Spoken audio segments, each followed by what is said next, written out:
So for all its major faults in this world, I think Destiny at least looks good. It's one of those games where you can look at it from a distance and say, this looks like fun, this looks could be interesting, but it's only once you get into it that you realize all the frustrations and angers and everything. Like, I don't think the game's really gotten a good review from anybody.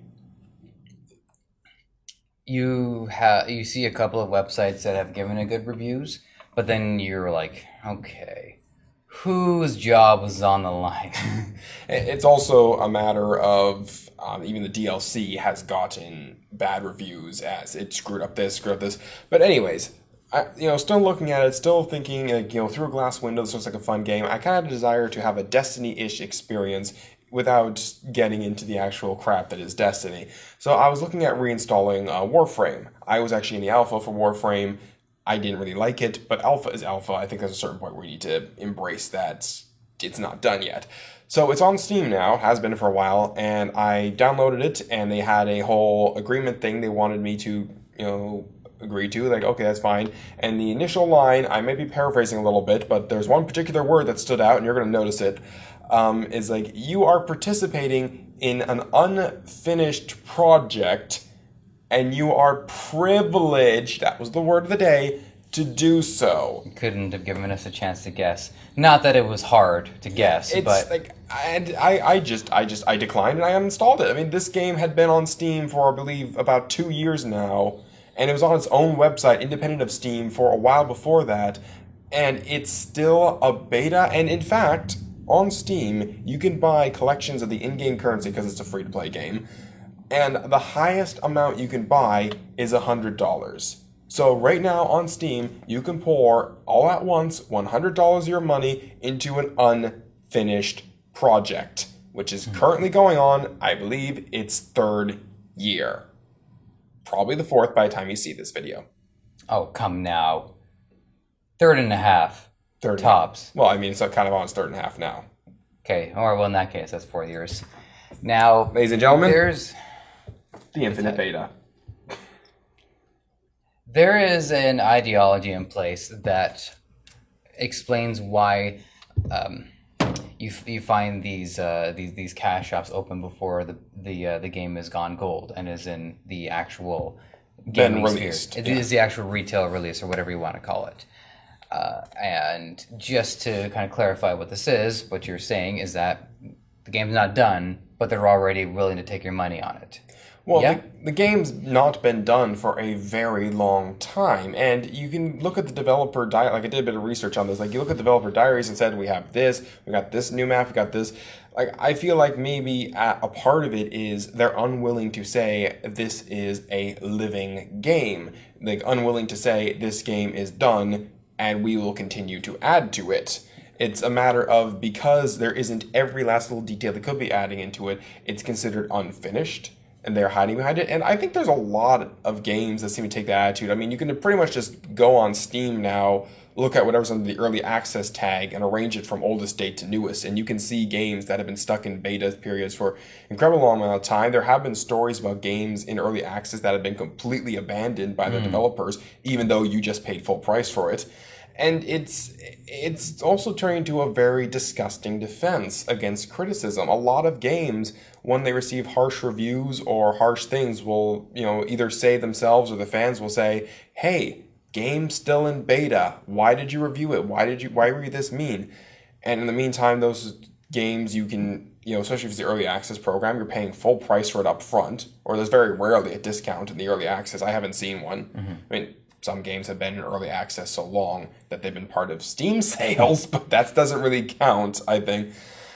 And it's essentially, I think the biggest problem with the idea of the overall infinite beta is it's lowering the overall standard of quality. You can have games exist in this state indefinitely and people are fine with it, and whenever they level harsh criticism or this needs to be fixed or whatever, it's just, this is a beta defense comes up.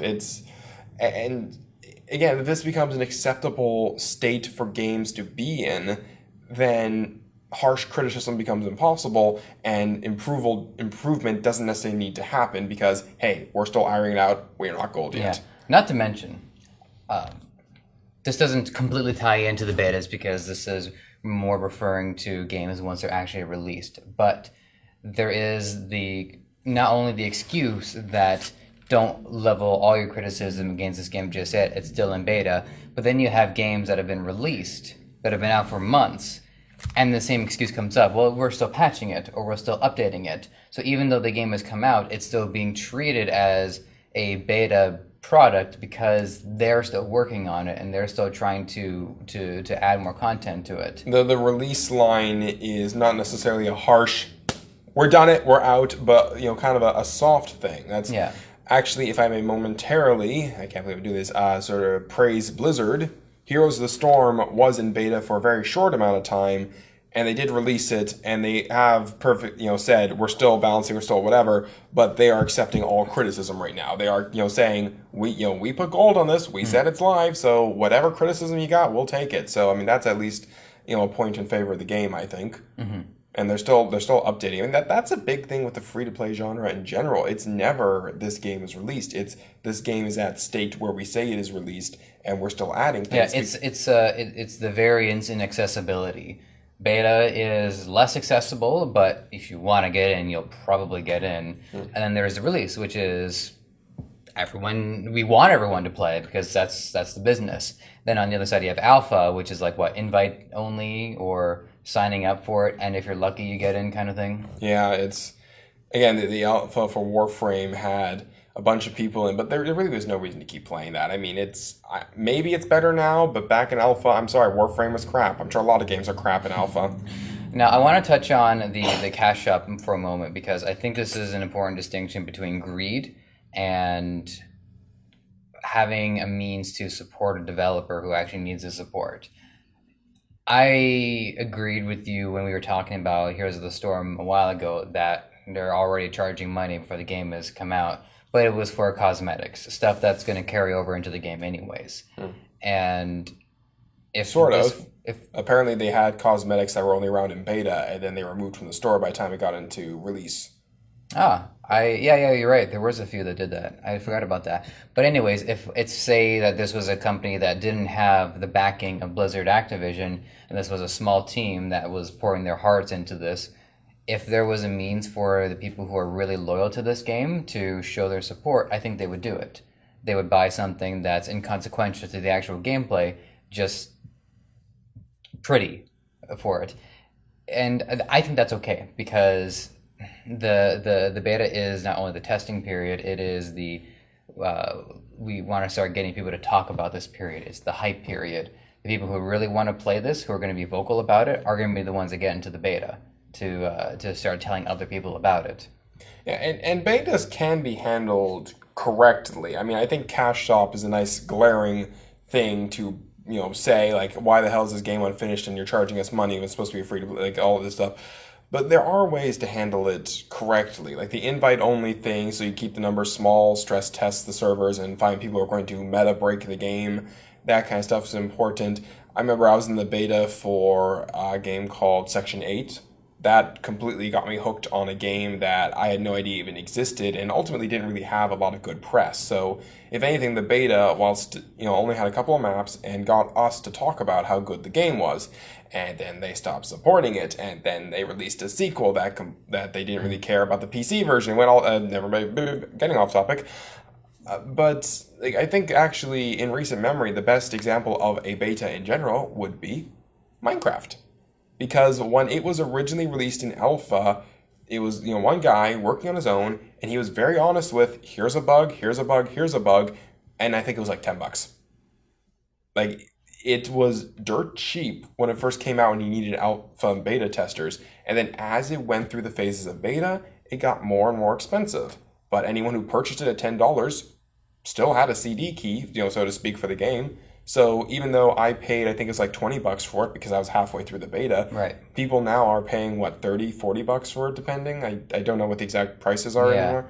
The scaling in price does make sense when you consider that when you initially buy it, there is a considerably there's more content now, as opposed to when you pay the $10 and you got to run around and avoid creepers. It does make sense from a cash value perspective, but it is a great way to incentivize people to get in on the program earlier on. If you say, look, if you know if you love this game for what it is, and you understand what we're going for, then the sooner you pay up, the sooner you'll save. Yeah, and a lot of betas I can think of beyond the Minecraft one in recent memories have been instances where you have to pre-order the game. Hey, pre-order the next Call of Duty, get into the multiplayer beta. Guild Wars 2 did that, pre-order the game and you got into the beta. I think at that point though it was like 2 months before release, so the beta wasn't really a beta so much as fool around a little bit and then you get your levels reset, yay. Yeah, it was just, what's the word? I don't know, I almost want to say demo.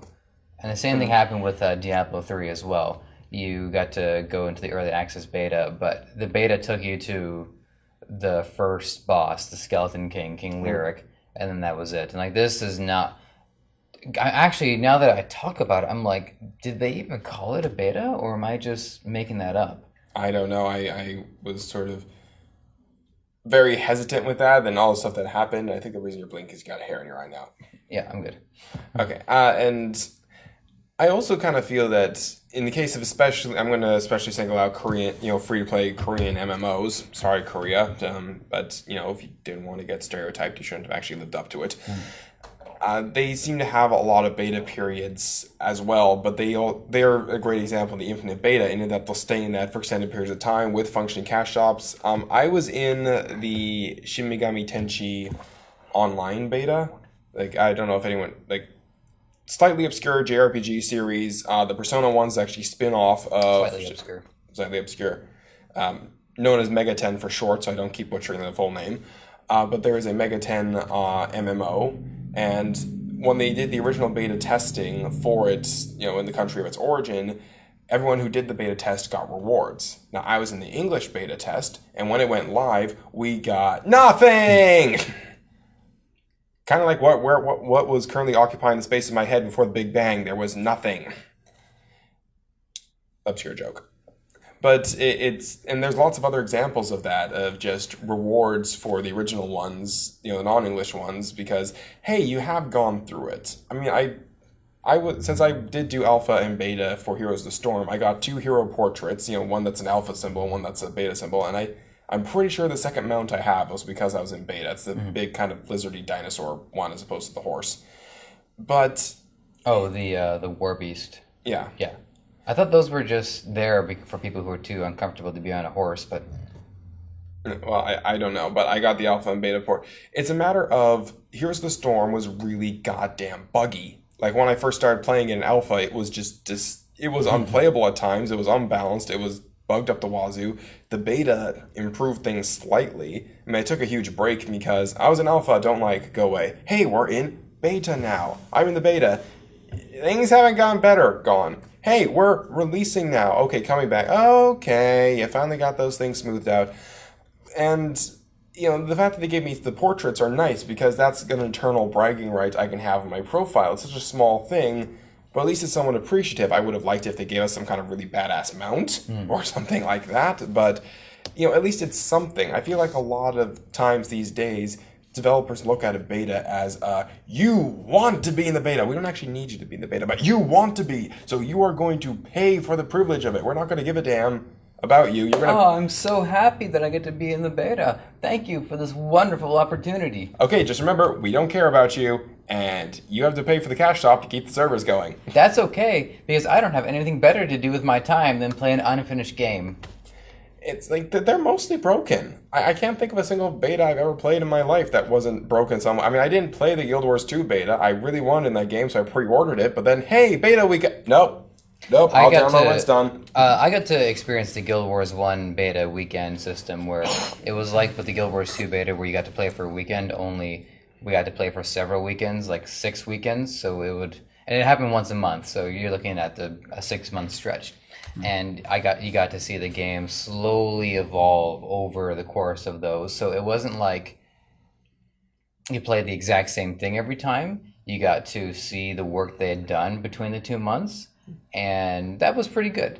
And the game wasn't broken, it wasn't unplayable, it was playable, it was enjoyable, which was very important, and there was enough room for the players to have some say in what could potentially be improved or what could be added to it. And this is the most important point, well, at least for me, is the most important point, is that us playing in the beta isn't a privilege. Us playing in the beta is a favor because our time is so valuable. We have so many things we could be doing with our time. We could be playing games that are done. We could be watching shows that are done. We could be driving cars that are made. Like I can just everything is an example because everything but a beta is a thing that's mostly in a usable done state. Yeah. But the beta is hoping that you'll be playing because they need to know if this can be improved. What's wrong with it? Are there bugs? Do people fall through the floor and then get achievements? Like what is there that needs to be worked on? That comment was directed to you, Elder Scrolls Online.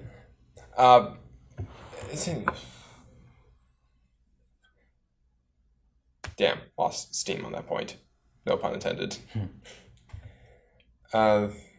Okay, so right. In terms of actual people who are participating in the beta, there's always the two major spectrums. There's the one person who fills out all the reports, and they finish up a game, they type up a report for this is the kind of things that happened, this was a little weird, this dinosaur was walking on mid-air as opposed to the ground, that kind of thing.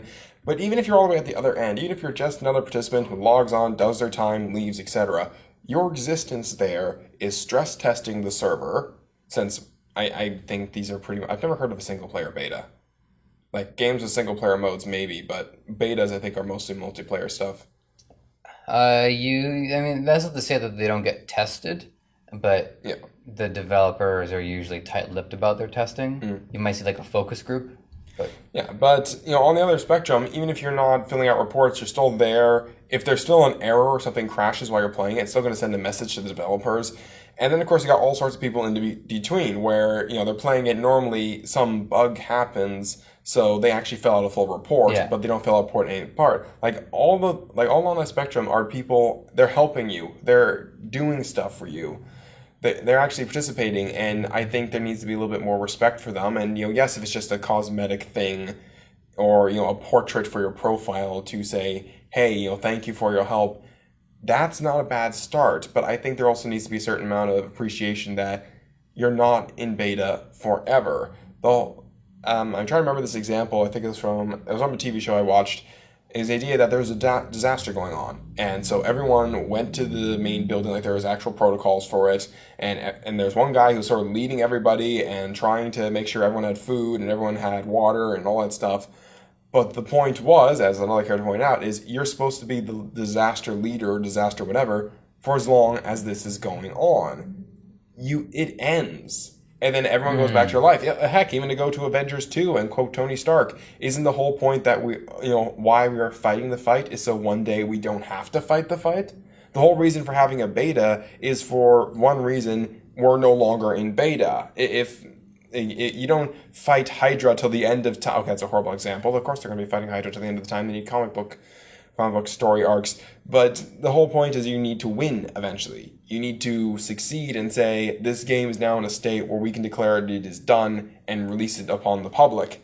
And maybe it still needs fixes, maybe it still needs, patches here and there, but god damn, you need the gusto to say, give me the criticism, give me the faults, I will not make excuses, I will either fix them or say fuck you to the fans. To actually say, we are ready to take your criticism now. There should be some divide between what is fair criticism at that point and what is a little unfair. If you don't feel like there is enough actual content, well, it's probably because the content isn't done yet and they're trying to get the content done. So that's not really fair. If it's about balance, that's not really fair because balance is always in a state of perpetuity. In fact, some people even think that balance is deliberately kept in a state of imbalance to constantly encourage people to play like other classes or play other characters. Big problem for MOBAs. Yeah, But League of Legends would literally have here's the area like for 2 weeks everyone was doing area effects, and for 2 weeks everyone was doing tanky DPS, and then for 2 weeks everyone was just doing mass stuns, and then it was ever changing. And when you looked at the patch notes, you realize Riot was encouraging this, and I really don't think that's what they should have been doing. But that's a topic for another episode. what is fair criticism is because the game has come out of alpha and is into beta, the game is done at least a fundamental level, which is to say, at least you understand what the game is going for, what the gameplay is supposed to be. You understand what your interactions are going to be from the player side. And that's the kind of thing that is not only fair criticism, but I think it should be encouraged because you want to let people know right away if this is the game for them or not. If people don't appreciate the way the game plays, then it's not going to make a difference if it's in beta or if it's in gold. It's that the game itself is now the problem. And you're not going to be fixing that by the time it's released because that is going to call for an overhaul. That's fair. I mean, if you're having lag in every single goddamn team fight occurring in every single match, that's no longer, that is a fair point to criticize, and that's something that, again, you should have fixed by beta, because the idea, like, if it happens once or twice, okay, still has some kinks in the engine. If it's happening every single time, that is a fundamental problem happening. Right. If you think that this is something that probably will be fixed, I would say draw attention to it, but ultimately that can't impact your decision as to whether or not you like it or not. But if you're a beta tester and you're going to test the game, maybe thinking about whether or not you're going to like it isn't the right course of action, because now you're being partial when you need to be impartial and you need to actually be a tester, be professional, actually do the report filling out. I'd say that if you don't fill out any reports, or if they're monitoring the player activity and this player hasn't said anything, chances are that player is probably having a good time or is having enough of a time that they will continue to play.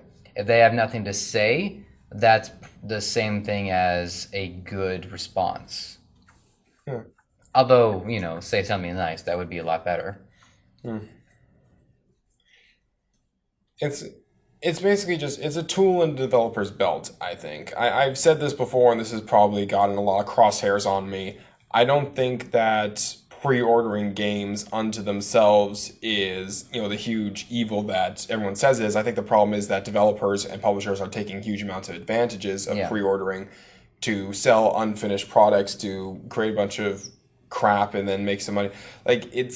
It is a tool. Betas are a tool in the developer's belt. If you know what you're doing and you're respectful to the people, I'd say go ahead and do it, especially for a multiplayer-focused game. You don't want to have an MMO where a particular class doing this, this, and this has so much domination power, there's no point in playing any other class. You don't want to have a MOBA where some character just scales into late game so ridiculously and nothing short of a 5-man pile-up 24/7 can stop it. You need to make sure these things are in a playable state. You need to, and betas are a good way to do it, because when you have thousands of people testing your game, they're going to find things that your team of 100 can't. Yeah. So it needs. And that's also there's trends too. If 1,000 different players come to the same idea individually, then that idea is a little too obvious. That so many people are picking up on that too easily. And I think to a certain extent, games have to accept that they are living entities. Like MMOs are living entities. There'll always be a slight change. If there isn't a change, it means you're not updating it. And if you're not updating it, your players are probably going to get bored soon. Pretty much every multiplayer-focused game now, the expectation is to continue being supported in some way. Even if it's just a new character here or a new map there. But any multiplayer game that I play, I guess I would expect there to be some level of support, and if it's not on the developer end, then it's probably going to be on the player end by adding in mods and new maps or weapons or something like that. Even Counter-Strike 1.6, I'm sure people are still coming up with new maps to design, even if the game itself hasn't been patched, hence the reason why it stayed at 1.6. Yeah, and similar to the whole pre-ordering fiascos, developers are just abusing the lever-loving hell out of betas, and they're catching it in the infinite beta, which again is the problem. We've seen early access games die on the vine and they don't have to issue refunds because you paid the full price. We've seen, well, yeah, just concepts go out the window. There's been a number of good games that have died before they ever reach customer hand. Actually, I just remember something. It was called Hurley or Huxley or something like that. There was a multiplayer focused game a company was releasing. They showed a trailer at E3. Everyone had ridiculously fucking huge neckbands. Everyone had huge neckbands. And the only reason I even heard of it is because another show I was watching at the time did a critique of the trailer. Best moment. Someone with a chain gun fires. I'm out of ammo. Person is like, I'm very vulnerable right now. But that game never really made it out of that first trailer and a bunch of information on the website which showed scantily clad women as the various classes. But at one point, going through a Best Buy, I saw cash cards available for this game. And I want to go up to the cash and say, excuse me, I know you still have cash cards for this game. This game is dead. This game's dead on the vine.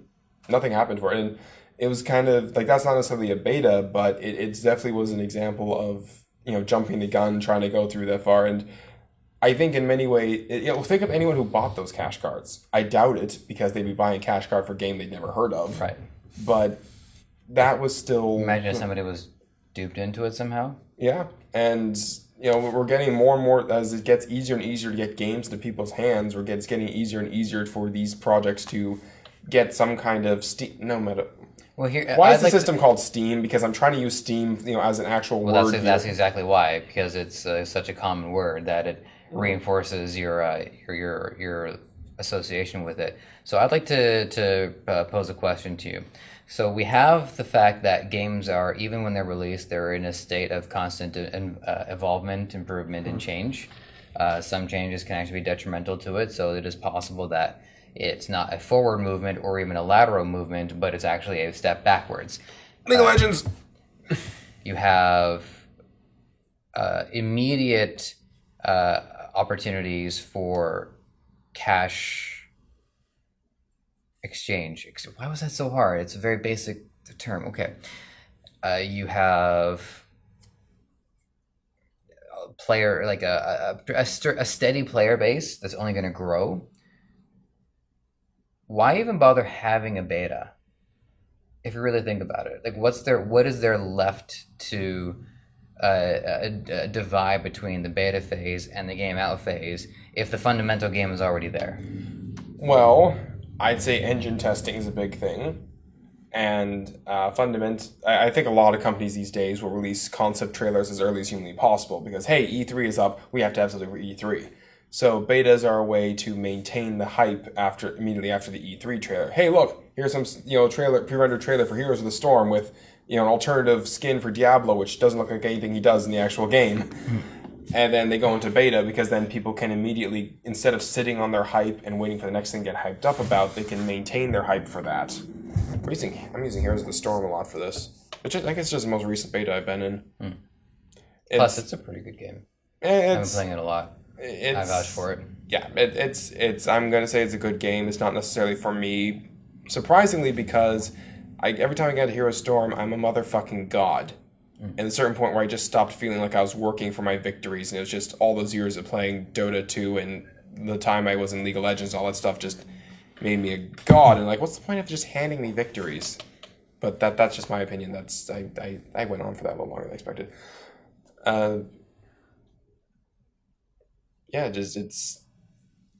And as I said at the very beginning, the idea of the infinite beta is cheapening what it means to be a video game. It is lowering the standards. It's having folks like, is Rust still in beta? I think last time I checked, Rust was still in beta. How long has that game been out? How long has there been hype for that game? How long have people been playing it? And like, there's no real gusto to say, you know what? Yeah, we've got it to a point where we're saying it's gold. We're going to just, we're going to keep working on it. I even would think that a game like Rust, they probably could just pack up and leave at some point saying, we've made as much money as we're going to, have fun, kids. Are you satisfied with everything you wanted to say? Because I am. Well, I think there's one final point I'd like to do, and in order to make this final point, I would have to get a little bit off topic, so I beg your indulgence and I beg the indulgence of the audience.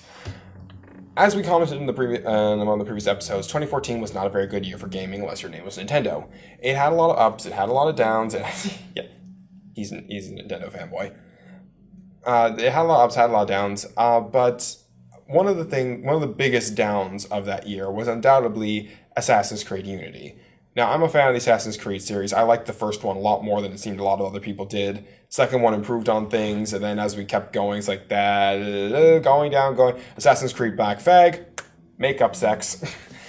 And so it was a series I like. So when Assassin's Creed Unity came out in the absolutely disgusting state it was in, a lot of people were actually jumping up and saying, Ubisoft was the worst company of the year for doing that. Like, and I'm not going to defend them for that. That game was not released in a good state. That game was not released properly. But the whole worst game company of the year, I thought was a hell of a jump. I mean, let's look at everything else Ubisoft did that year. Assassin's Creed Rogue. Basically more of Assassin's Creed Black Flag. And since everybody, including myself, considers Assassin's Creed Black Flag to be the absolute motherfucking highlight of the Assassin's Creed series, I don't think more of the same really is a problem. Mm-hmm. And I think if game companies were going to get shot down for making sequels that are just more of the same, the entire Call of Duty series would have imploded by now. There's a lot of companies that are going to get hurt by that. So yeah, okay, so then they did, was there a Splinter Cell game? I lost track. I believe, well, they believe they did do the Splinter Cell game, so there was that one, and yeah, I can't remember the name, but I'm pretty sure there was a Splinter Cell game on that year. But, oh yes, no, wait, it was the Far Cry game. It was Far Cry 4, which basically the same thing was Far Cry 3 with a less interesting protagonist, but a fuck ton more tools you can play with. Mm-hmm. So, okay, that's going to keep me happy. I mean, I'm sad that the protagonist is boring, and you can technically end the game within the first 20 minutes by simply sitting around at one point and not escaping when you're supposed to escape. I actually kind of like the developers put that in there. If you just choose not to escape. Oh, sorry. Okay, I'm back. We're going to continue the plot, and you're going to see the credits in a few minutes. Okay, so those were the three major ones. I'm actually changing my mind that there was a Splinter Cell game. Now let's take a look at another company, a company which I think is immune to a lot of criticism by sheer virtue of its heritage. Okay. Double Fine, led by Tim Schafer. What did they do in 2014? Costume Quest 2, which is basically more Costume Quest 1, and we refer back to our previous discussion about sequelizing. The second half of Broken Age finally came out. The first half of Broken Age apparently getting $2.7 million, and they still couldn't finish the fucking game. At least, if you gave me $2.7 million, I could make a video game. Not necessarily me personally, but I know enough people, and I do project management. That's actually part of my job. I know enough people that I could assemble a team together that could make a game that could go on Steam and be a decent success. Like, I have a friend in America who apparently made a prototype for a game that made his entire class applaud. Get him up here. I know people do sound design. I could hire a professional storyboarder or something like that. Like, I could, for 2.7, I could give you a video game. $1 million, I could give you a video game. But they had to release it in two halves to fund the second half. So they did that. They did Costume Quest. Need water? They did that. They did Costume Quest. Costume Quest 2. They did Grim Fandango HD, which I just want to say Grim Fandango was a great game. But if you're going to bother to make it HD, which it didn't really need since it was pre-rendered backgrounds and stylized foregrounds, could you at least fix the motherfucking game? Crashing! Bugs! Like, that game was riddled with them. Like, the first one had a bunch of bugs in it, but it's 2014. You can't remake a pre-rendered background game where without all the game crashing bugs. I'm like, we'll crash the game and you will lose whatever you didn't save. Fuck's sake. And then we hit the actual thing that leads us back to the topic. Now we come full circle because the other game they released was Space Base DF9. I think there's a certain point where Double Fine wants to pretend that game never existed, but no, I am going to grate on you. I didn't buy that, but that was a game that was released in early access, buy it at full price, and, promised all these amazing things, not supporting anymore. You bought that game at full price, and partway through the development cycle, without adding a fuck ton of features they said they were going to, they just dropped it. But they're going to release the source code. I have been doing a lot of talking right now. You've been, I don't know about talking so much as ranting. But Essentially, the source code means that you can get in right into the game and edit whatever you want. So essentially, Double Fine, led by Tim Schafer, the guy who I don't know why the hell everyone thinks this guy's a video gaming god because his fuck ups lately have been pretty damn huge, has said, we will never finish the game that we sold you, but don't worry, because now the modders can finish it. Now you can finish the game that we sold you at full price. Not our job anymore. You bought the game, you fix it. You know, I was like, I had every point that I was going to make made, but that you brought this up, it reminded me of something else that ties into this. But we kind of stopped talking about beta, so if you don't want to hear anything more about beta, you can go. Well, that is the thing. Like space-based DF9, it's an infinite beta. Oh, The yeah, developers have dropped it and declared it's now the modders' job to finish the game they made. That was me coming full circle. My mistake. But this just goes to show that it doesn't hurt to have a publisher in charge of it. Now, Tim Schafer is a genius. He is, and that's because I don't hold the term genius to the godlike standards that most people do. Genius is actually just you're really good at what you do, and you're the one that can bring new ideas to the table. Like, he's a genius. And he is able to create some very interesting, intricate games. And his track record does still hold up. But genius does not do great with self-management or discipline. I can see it being in his shoes. I can see, like, having all this money and then being a little frivolous with it. You know, spending a little bit extra time on a detail when the detail was fine. Or going on one too many coffee runs. Because, like, where did the money for the coffee come from? Well, it probably came from that money you got from the Kickstarter campaign. I don't know. You'd have to check the records on that. But Most people pay for their own coffee. But what's to stop somebody from treating everyone to a round and then it gets a little out of hand? It's those little things that bleed you out that you lose track of, and that does add up over time. The coffee is just the easiest example I can think of. But when you have a publisher, someone whose profitability is on the line, yeah, they might ask you to cut some corners, and yeah, they're going to make some mistakes on their own, like you're mentioning with Ubisoft, but at least they're going to manage you. At least they're going to give you deadlines. At least they're going to make sure that the product, in whatever state it's in, actually gets out. And this is where the cash shops can be the most beneficial to the developer, because now that the game is out, now that people are at least enjoying it, fingers crossed, now the developers can spend some more time adding in some additional content where hopefully the money goes to the developer and not necessarily the publisher. So the system in that situation can work. But this is the issue that we're seeing now is, do you have everything worked out in your creation process? Because creating a game might not be enough, not when it's a business. Are you ready to wrap up? Well, I think the best thing, when you think of an infinite beta, the best metaphor would be concept would be if a YouTuber created a video and then right before the final joke declared, "So how does it end? You decide. Thanks for watching, and please give us money. We're poor." Oh, that's us!